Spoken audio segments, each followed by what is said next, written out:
काल मंत्री संजय शिरसाट नांदेड जिल्ह्याच्या दौऱ्यावर होते आणि सार्वजनिक कार्यक्रमात बोलताना त्यांनी गुवाहाटी येथील एक महत्त्वपूर्ण किस्सा सांगितला आणि या किस्स्याच्या केंद्रभागी होते नांदेड उत्तरचे आमदार बालाजी कल्याणकर. आपल्यासोबत आमदार बालाजी कल्याणकर, काय सांगाल? काल मंत्री संजय शिरसाट असे माहिती आम्ही बालाजींना घेऊन गेलो होतो, मात्र ते जेवत नव्हते. काल सामाजिक न्याय मंत्री, आमचे मित्र, आमचे मार्गदर्शक मंत्री महोदय संजय शिरसाट साहेब, काल नागरिक सत्कार होता त्यांचा आणि जे निधी दिलता पब्लिक एज्युकेशन डॉक्टर बाबासाहेब यांचं मिशन चांगलं म्हणजे हे करण्यासाठी विद्यार्थ्यासाठी जे निधी शाळेला उपलब्ध करून दिला त्याच्याबद्दल सत्कार होता. त्या सत्कारामध्ये मंत्री महोदय संजय शिरसाट यांनी जे किस्सा सांगला गुवाहाटीचा, की जे खरा किस्सा होता आणि आम्ही सांगलं असलं तर जनतेला पटलं नसतं. त्याच्यामुळं जे त्याने जे मनातलं आहे ते बोलून दाखवलं आणि गुवाहाटीमध्ये त्याने सांगितलं की बालाजीरावला आम्ही घेऊन गेलो आणि ते सत्य आहे. आणि आम्हाला माहीत नव्हतं कुठं जायचं काय नाही आणि आम्ही त्यांच्यासोबत गेलो आणि त्यावेळेस मी नंतर वाटलं आलं की आपण की मतदानाला जे जनतेनं आपल्याला निवडून दिलं, आपण जनतेसोबत राहायचं इमानदारीनं असं ठरलं की त्यावेळेस मग जनतेचे कामही होणं आवश्यक होतं. जनतेचे कामं 2.5 वर्षामध्ये 2019च्या नंतर आमदार झाल्यानंतर करोना सुरू झाला, नंतर कामच झाले नाही 2.5 वर्षी. आणि तुम्हाला माहिती आहे सत्तार जेव्हा मुख्यमंत्री झाल्यानंतर सत्तार साहेबांनी कार्यक्रम घेतला होता. त्या कार्यक्रमात मुख्यमंत्री साहेब शिंदेसाहेब म्हणले होते की बालाजीरावला त्रास होता 2.5 वर्षामध्ये, जे कामं होऊ शकली नाही. बालाजीराव आता आमच्यासोबत आला आणि बालाजीच्या पाठीशी राहील आणि ते किस्सा सांगितला. त्यावेळेस खरं सत्य आहे आणि साहेब सोबतच आहेत आमच्या. आणि ज्यावेळेस तुम्ही म्हणलं तसं मी 3 दिवस डिस्टर्ब होतो, जेवणसुद्धा केलं नव्हतं आणि सगळे मंत्री आमदार मला विनंती करत होते, बालाजी नाही असं करू नको, आमच्यासोबत तुला जनतेचं काम करायचं, जनतेचा मतदारसंघातला विकास करायचा आहे, हे उठाव करणं आपल्याला आवश्यक आहे. त्या निमित्ताने आम्ही जे शिवसेना साबूत ठेवण्यासाठी हे सगळं आम्ही उठाव केला. आम्ही काय गलत केलं नाही, आम्ही काय कोण्या आशेनं कशासाठी आम्ही गेलेलो नाही. जे साहेबासोबत 2-3 दिवस ठीक आहे, 2-3 दिवस डिस्टर्ब होतो, गुवाहाटीपर्यंत डिस्टर्ब होतो.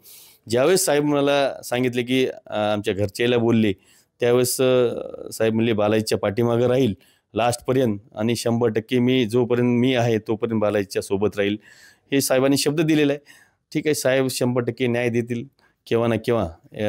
मला शास्त्री साहेबावर विश्वास आहे या निमित्ताने. आणि ठीक, गुवाहाटीचे काही किस्से सांगलेले आहेत शिरसाट साहेबांनी, तुम्हाला माहितीच आहे, सांगायची ते काही गरज नाही आणि सत्य आहे. आणि मी अक्षरशः म्हणलं होतं की मी संपून टाकील जर हॉटेलहून मला जर हे केलं नसेल तर, म्हणजे मला माझ्या मनानं हे करू द्या.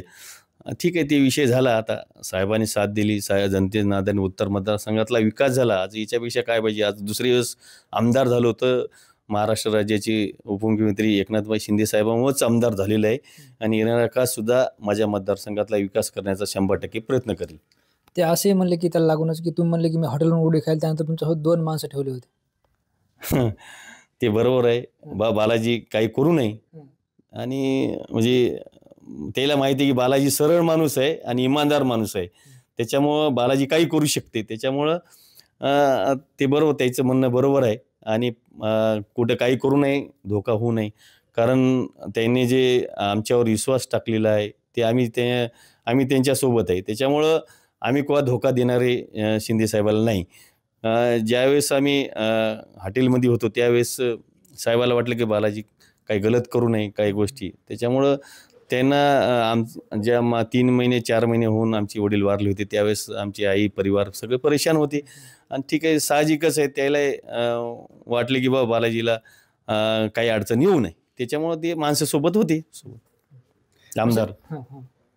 जेव्हा तुम्ही गुवाहाटीला गेले त्यानंतर प्रचंड रोष तुमच्या विरोधात होता. 50 खोके एकदम ओके अशा घोषणा दिल्यात. गद्दार सुद्धा म्हणण्यात आले. तुमच्या घरावर सुद्धा काही लोक गेले. त्यातली काही लोक आता पुन्हा तुमच्यासोबत आलेत. काय सांगाल? आता मागच्या जेव्हा आम्ही उठाव केला त्यावेळेस आमच्या घरावर दगड मारले, आमची अंत्ययात्रा काढल्या. आणि आम्हाला दारू पिऊन आमच्या घरावर परिवारावर त्रास दिला. आणि ते आज कारण साहेबाचं काम पटलं म्हणून ते आज आमच्यासोबत राहिले. मी सांगतो की जे आमच्यासोबत उठावाचे होते त्याला आम्ही 100% त्या शिवसैनिकाला न्याय देईल. ठीक आहे, आता आले त्याला नंतर बघूत आपण काय करायचं ते. आता ते कारण बाकीचा विषय राहिला तर शिवसेना वाढवण्यासाठी आम्ही 100% भविष्यामध्ये काम करील. आणि ज्यावेळेस आमचा उठाव झाला त्यावेळेस तुम्ही म्हणलं तसं विरोधकांनी खूप आमच्यावर आरोप केले.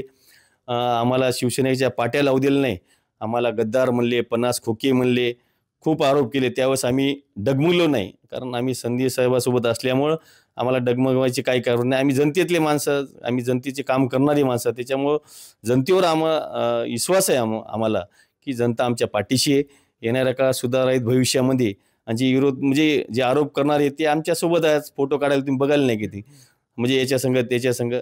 ठीक आहे, जे शिवसैनिक ओरिजिनल आहे आमच्यासोबत उठाव केले त्याला 100% न्याय भेटेल. सिनियरिटी प्रमाणे काम करू आम्ही. म्हणजे तुम्ही क्लिअर केलं की महानगरपालिकेला जे सुरुवातीला सोबत आले त्यांना न्याय मिळेल. जे आमच्यासोबत उठाव केलेला आहे आणि आमच्यासोबत काम केलेलं आहे सेना वाढविण्यामध्ये, आणि आता सांगतात की आम्ही शिवसैनिक एकनिष्ठ आहे. त्यावेळेस म्हणले की उद्धव साहेबांचे आम्ही एकनिष्ठ आहे, आणि आम्ही म्हणले की शिंदे साहेबांचे आम्ही एकनिष्ठ आहे. आणि ठीक आहे, आता साहेबाचं काम पटल्यामुळे आमच्याकडे आले, त्यांचं स्वागत आहे. मात्र जे आमच्या संघ उठाव केलेला आहे, जे आमच्यासोबत राहिलेले आहेत, काम केलेले आहेत, त्याला न्याय देणं जरुरीच आहे. कारण शिंदे साहेब आता आम्ही शिंदे साहेबासोबत गेले, शिंदे साहेब आम्हाला न्याय देतील ना. कारण मागच्या येणाऱ्या माणसाला थोडंच न्याय देणार आहेत, असं होणार नाही. कोण काही केलं तर काही नाही. जे जनतेचं काम करणारा माणूस आहे, जे ओरिजिनल शिवसैनिक आहे, त्याला 100% आम्ही न्याय देऊ. बरं, तुम्ही एकनाथ शिंदे यांच्यासोबत गेले, त्यानंतर ते मुख्यमंत्री झाले. त्यामधल्या 2.5 वर्ष काळात उत्तरमध्ये काय कामं झाली थोडक्यात? जेव्हा उठाव केला त्यावेळेस नांदेड उत्तर मतदारसंघामध्ये 2.5 वर्षामध्ये जे कामं 30 वर्षात होऊ शकले नाही, पुढचे 30 वर्षात होणार नाहीत, ते आम्ही काम केले. आज मला सांगा, 2.5 वर्षामध्ये मी तुम्हाला माहिती आहे उपजिल्हा रुग्णालय आणले, नर्सिंग कॉलेज आणले, नर्सिंग वसतिगृह आणले, आज 300 विद्यार्थ्याचं. आज मला सांगा कृषी महाविद्यालय सुद्धा मंजूर करून घेतले. आज मला सांगा अहिल्याबाई देवी स्मारक सुद्धा आम्ही चालू आहे काम उभारण्याचं, ते सुद्धा प्रयत्न करणार चालू आहे. आणि 100% काही दिवसात ते सुद्धा स्मारक उभारण्यास 100% उभारण्याचा प्रयत्न करील. आणि बाकी जे नांदेड रस्ते, नांदेड उत्तरवरून रस्ता, पश्चिमवरून रस्ता, असे जे मालेगाव रोडचा मुख्य रस्ता, असे मोठमोठी रस्ते घेतलेले आहेत. शहराला जे उत्तरवरून बायपास नव्हतं ते आम्ही स्वतः शिंदे साहेबाच्या काळात केलेलं आहे. आता एकनाथ शिंदे यांच्या नेतृत्वात तुम्ही दुसऱ्यांदा आमदार झालेत, आता कसं वाटतं? शिंदे साहेबांमुळं 2.5 वर्षात जे कामं झाली, शिंदे साहेबांनी आम्हाला न्याय दिला. त्या न्यायाच्या हिशोबानं आम्ही 2.5 वर्षात जे कामं झाली, जनतेने आम्हाला न्याय दिला. जनता आमच्या पाठीशी राहिली. आणि जे विकास 50 वर्षात झाला नाही ते आम्ही 2.5 वर्षात करून दाखवला. आणि येणाऱ्या काळात सुद्धा शिंदे साहेब आमच्या पाठीशी राहतील. आम्ही 100% नांदेड जनतेचा विकास करून 100% दाखवी. निश्चित आपण बघतो आपल्यासोबत नांदेड उत्तर मतदारसंघाचे शिवसेनेचे आमदार बालाजी कल्याणकर होते. काल जे मंत्री संजय शिरसाट यांनी वक्तव्य केलं होतं त्या अनुषंगाने त्यांनी आपल्याशी संवाद साधलाय. ज्ञानेश्वर लोंढे, TV9 मराठी, नांदेड.